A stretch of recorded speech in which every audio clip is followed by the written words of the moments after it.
Welcome to the whistle. நான் Peter Remigius. பராரி படத்தோட review தான் நம்ம இந்த வீடியோவில் பார்க்க போகிறோம். நீயும் கூலி நானும் கூலி, நீயும் நானும் ஏன்டா ஆச்சு நம்பணுமா நிற்கணும். இயக்குனர் ராஜு முருகன் பிரசன்ட் பண்ணியிருக்கிற இந்த படத்தை எழுதி இயக்கியிருக்காரு எழில் பெரியவேடி, ஹரிசங்கர், சங்கீதா கல்யாண், இன்னும் பல நடிகர்கள் நடிச்சிருக்காங்க. இந்த பராரி படத்தோட ஒன்லைன் என்ன அப்படின்னு சொல்லி பார்த்தோம்னா, சொந்த ஊர்ல மேல் ஜாதி கீழ் ஜாதி அப்படின்னு சொல்லிட்டு அடிச்சுக்கிட்டு சண்டை போட்டுக்கிட்டு இருக்கிற ரெண்டு சமூகத்தை சேர்ந்த மக்கள் பொருளாதார சூழல் காரணமா வேலை தேடி வெளி மாநிலத்துக்கு போனாங்களா, அங்க என்னென்ன நடக்கும் அப்படிங்கறதா இந்த படத்தோட ஒன்லைன். ஆக்சுவலா இந்த படத்தோட கதைக்களமும் அது பேச எடுத்துக்கிட்ட விஷயமும் ரொம்பவே இம்ப்ரெசிவா இருந்துச்சு. சாதி, மதம், இனம் இப்படி வேற வேற பெயர்கள்ல மக்களை தூண்டி விட்டு தன்னோட சுய லாபத்துக்காக மக்கள் கிட்ட வெறுப்பரசல் செய்யக்கூடிய சில மனிதர்கள், அதுல பாதிக்கப்படக்கூடிய பொதுமக்கள், இவங்களை பத்தின கதை தான் பராரி. மரியாதையா நடந்துக்கோங்க. நீங்க ஊருக்குள்ள என்ன அரசியல் பண்றீங்கன்னு எல்லாருக்கும் தெரியும்டா.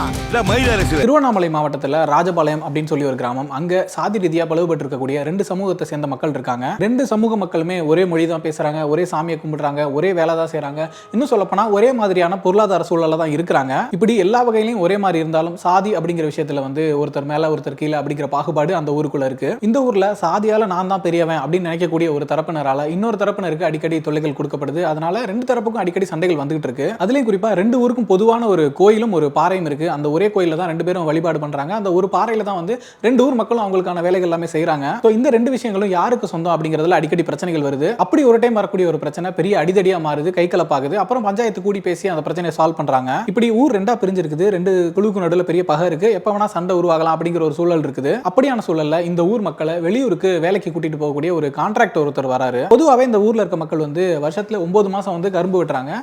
வேலை இல்லாத அந்த 3 மாசம் பெங்களூர்ல ஏதாவது ஒரு வேலைக்கு போறாங்க. அப்படி இந்த முறை பெங்களூர் ஜூஸ் ஃபேக்டரியில வேலை இருக்கு அப்படின்னு சொல்லிட்டு அந்த ஊர் மக்களை கான்ட்ராக்டர் கூட்டிட்டு போறாரு. அதுல அந்த ரெண்டு சமுதாயத்தை சேர்ந்த மக்களுமே போறாங்க. இவங்க போற நேரம்னு பார்த்து பெங்களூர்ல அந்த காவிரி நதிநீர் பிரச்சனை வர பீக்ல போயிட்டு இருக்குது. அது மட்டும் இல்லாம அங்க பெங்களூர்ல இருக்கக்கூடிய ஒரு இனவாத அமைப்பு அங்க இருக்க தமிழர்கள் எல்லாம் எப்ப அட்டாக் பண்ணலாம், எப்ப அங்க பெங்களூர் விட்டு அவங்க எல்லாம் வெளியே அனுப்பலாம் அப்படின்னு சொல்லிட்டு நினைச்சிட்டு இருக்காங்க. ஆல்ரெடி இந்த ஊர் மக்களுக்குள்ளே ஒரு பிரச்சனை போயிட்டு இருக்குது. அந்த சூழல்ல பெங்களூர் போறாங்க. அங்க அதை தாண்டின ஒரு பிரச்சனையும் இருக்குது. இப்படியான சூழல்ல என்னென்ன விஷயங்கள்லாம் நடந்துச்சு அப்படிங்கறதா இந்த பராரி படத்தோட மீதி கதை. ಈ ಪ್ರಾಣ ಈ ದೇಹ ನಿಮಗಾಗಿ ನಮ್ಮ ನಾಯಕರಿಗೆ இந்த படத்தில் என்னென்ன விஷயங்கள் இம்ப்ரெசிவாக இருந்துச்சு அப்படின்னு சொல்லி யோசிச்சோன்னா, இந்த படம் பேச எடுத்துக்கிட்ட கான்செப்டும் அந்த கான்செப்டை சொல்றதுக்கு அவங்க எழுதியிருந்த அந்த ஸ்டோரியும் தான். எல்லா இடத்துலையுமே சாதி பேராலையோ மதத்து பேராலையோ இனத்தின் பேராலையோ மக்களை தூண்டி விட்டு அதன் மூலமா சுயலாபம் அடையக்கூடிய ஏதோ ஒரு மனுஷனோ இல்லை ஒரு குரூப்போ இருப்பாங்க. அவங்க பேச்சை கேட்டுக்கிட்டு இனவெறியிலையும் சாதி வெறியிலையும் மத வெறியிலையும் வாழ்க்கையை தொலைக்கிற எத்தனையோ பொதுமக்களும் இருப்பாங்க. அந்த ஏரியாவை ரொம்பவே அழகா இந்த படத்தில் அட்ரஸ் பண்ணியிருக்காங்க. அதுலேயும் குறிப்பா திருவண்ணாமலை மாவட்டத்தில் அந்த கிராமத்தில் நடக்கக்கூடிய அந்த பிரச்சனைகள், அங்க நடந்துட்டு இருக்க ஒட்டுமொத்த பிரச்சனைக்குமே ஒரே ஒரு ஆள் தான் காரணமா இருக்கிறான். அவன் அவனுக்கு கீழே இருக்கிற மக்களை தூண்டி விட்டுட்டே இருக்கிறான் சாதி ரீதியா.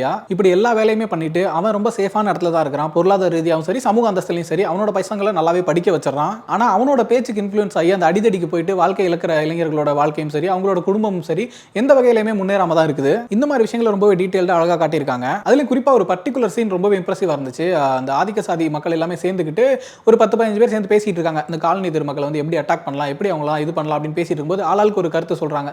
இந்த மாதிரி குடிசையை கொளுத்தி விட்டுறலாம், இல்லைனா கொலை பண்ணிட்டு கேஸ் வந்தா பாத்துக்கலாம் அப்படிங்கிற மாதிரி ஆளாளுக்கு ஒரு கருத்து சொல்லிட்டு இருக்கும்போது ஒரே ஒரு பையன் சொல்றான், அவன் கொஞ்சம் பார்க்க படிச்ச பையமா இருக்கிறான், இல்ல இதெல்லாம் பண்ண வேணாம் அப்படின்னு சொல்லிட்டு. சரி ஓகே, படிச்ச பையன் கொஞ்சம் முற்போக்கா யோசிக்கிறான் போல, அதனால தான் இதெல்லாம் வேணாம்னு சொல்றான் அப்படின்னு யோசிச்சுட்டு இருக்கும்போது திடீர்னு அவன் சொல்றான், இல்ல இதெல்லாம் பண்ணா தேவையில்லாத பிரச்சனை வரும், நம்ம அவங்களை அட்டாக் பண்ணணும் அப்படின்னா அவங்களோட அடிப்படை தேவையிலே கையை வைக்கணும். ஸோ அவங்க ஊருக்கு போற தண்ணி டேங்க்ல இருந்து நம்ம தண்ணி ஆஃப் பண்ணணும், அவங்களுக்கு எந்த அடிப்படை தேவைகளையும் வரவிடாம பண்ணணும், இதன் மூலமா தான் அவங்களை முடக்கணும் அப்படின்னு சொல்லி ஒரு ஐடியாவை சொல்றான். பார்க்கும்போது அட பாவி அப்படிங்கிற மாதிரி தான் இருந்துச்சு. ஆனா யோசிச்சு பார்த்தா அதானே உண்மை. இன்னைக்கு படிச்ச பசங்களாம் முற்போக்கா இருப்பாங்க, இந்த மாதிரி விஷயங்கள் எல்லாம் ஈடுபட மாட்டாங்க அப்படின்னு நம்ம சொல்லவே முடியாது.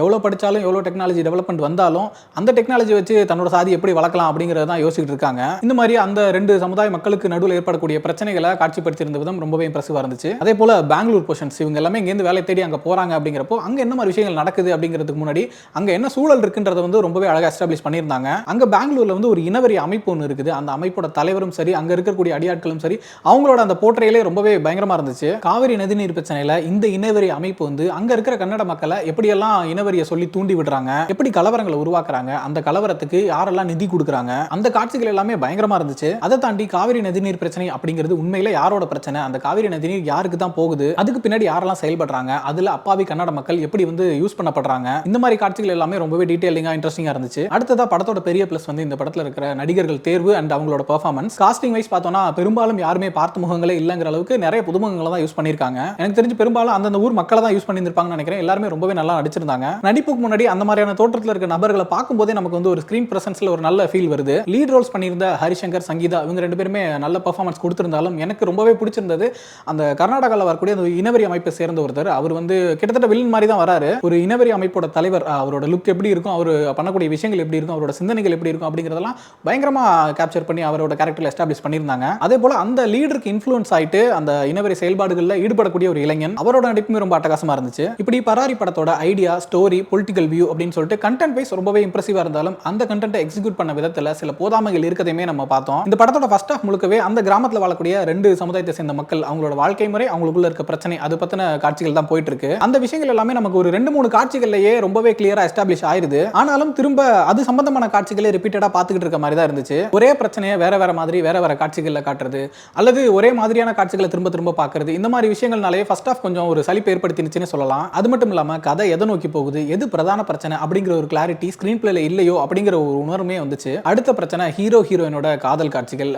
துரத்தி காதலிக்கக்கூடிய ஒரு ஹீரோயின், அதை கண்டுக்காம போற ஒரு ஹீரோ அப்படிங்கிற ஒரு டெம்ப்ளேட் தான் பல படங்கள்ல பார்த்து சலிச்ச ஒரு டெம்ப்ளேட்ல வரக்கூடிய காட்சிகள் தான் இந்த படத்துலயுமே வருது. அந்த காட்சிகள் கொஞ்சம் கூட சுவாரஸ்யமாவே இல்ல. அதுல அடிஷனலா ஒரு சின்ன வயசு பிளாஷ்பேக்குமே சொல்றாங்க, அதுவுமே கன்வின்சிங்கா இல்ல. வசனங்கள் நிறைய இடங்கள்ல ஷார்ப்பா கிளாரிட்டியோட இருக்கக்கூடிய நல்ல வசனங்களும் இருந்தாலும் அதுக்கு ஈக்குவலா நிறைய கிரிஞ்சான வசனங்களுமே இருந்துச்சு. ஒரு சில முக்கியமான காட்சிகள் எல்லாம் ஒரு கிளீஷேவான வசனங்கள் வச்சிருந்தது ஒரு சலிப்பை தான் ஏற்படுத்துச்சு. அதே போல நிறைய சீரியஸான காட்சிகள் வந்து படமாக்கப்பட்ட விதத்துல ஒரு சின்ன மெலோட்ராமா இருந்ததும் ரசிக்கபடியா இல்ல. கிளைமேக்ஸ் காட்சி ஒரு பயங்கர பெயின்ஃபுல்லான ஒரு காட்சி. அந்த காட்சி கொடுக்கக்கூடிய இம்பாக்ட் வந்து மற்ற காட்சிகள் இல்லையோ அப்படிங்கிற ஒரு உணர்வுமே ஏற்பட்டுச்சு. அடுத்ததா டெக்னிக்கலா இது முடிஞ்ச வரைக்கும் ஒரு குவாலிட்டியான படமா தான் கொடுக்க முயற்சி பண்ணிருக்காங்க. சினிமாட்டோகிராஃபி ஒர்க் வந்து ரொம்பவே இம்ப்ரெசிவா தான் இருந்துச்சு. திருவண்ணாமலை, பெங்களூர் அப்படின்னு சொல்லிட்டு 2 டிஃபரெண்ட் லேண்ட்ஸ்கேப்ஸை ரொம்பவே யதார்த்தமா கேப்சர் பண்ணியிருந்தாங்க. எடிட்டிங்ல நிச்சயமா சில பிரச்சனைகள் இருக்குது. ஏன்னா படத்தோட லென்த்துமே ரொம்ப டிஸ்டர்பிங்கா தான் இருந்துச்சு. ஒரு நீளமான லேகான படத்தை பார்க்குற ஃபீல் இருந்ததுக்கு எடிட்டிங் ஒரு முக்கியமான பிரச்சனை தான். இது வந்து இயக்குனருக்கும் சேர்த்து தான் சொல்லி ஆகணும். ஏன்னா நம்ம நிறைய காட்சிகள் பார்க்குறோம், ஒரே மாதிரியான பல காட்சிகள் பார்க்கும்போது அது எல்லாத்தையுமே தனித்தனி காட்சிகளாக தான் வைக்கணுமா அப்படிங்கிற ஒரு கேள்வி இருக்கு. இந்த மாதிரி சிச்சுவேஷன்ஸ்ல ஒரே மாதிரி காட்சிகள் நிறைய வரும்போது எல்லாத்தையுமே விஷுவலா காட்டணும்னு நினைக்காம